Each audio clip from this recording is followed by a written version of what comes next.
The entryway to Project ID is now boarded up. The head of the Sprague nonprofit that works with the developmentally disabled says that early yesterday, a homeless man was asked to leave the property and threw a rock through the window instead.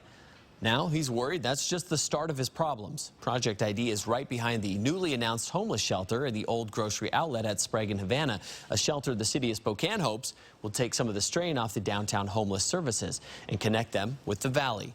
Hawk Hammer spoke to Project ID's director about his concerns. This is the old grocery outlet here on Sprague, soon to be homeless shelter. This is the alleyway just behind it where the head of Project ID says he's already regularly seeing homeless people sleep. This is Project ID itself, and after last night's events, they're worried about seeing a repeat of the problems the homeless shelters downtown are already experiencing. There's a lot of fear here. And it started even before this happened. I pick up 8 to 10 needles every week that are in front of my doors. But now Project ID's director says it's getting worse. With a newly announced homeless shelter which would provide beds for 120 adults and is all but a sure thing right now according to the city, Hutchison feels it has already prompted a migration of homeless into the area. Early yesterday, a staff member tried to ask someone camping on their property to leave. Then he picked up a big brick that we have outside and threw it through the window. That can't happen at Project ID. He says it needs to be a safe place. The population we're serving is very vulnerable.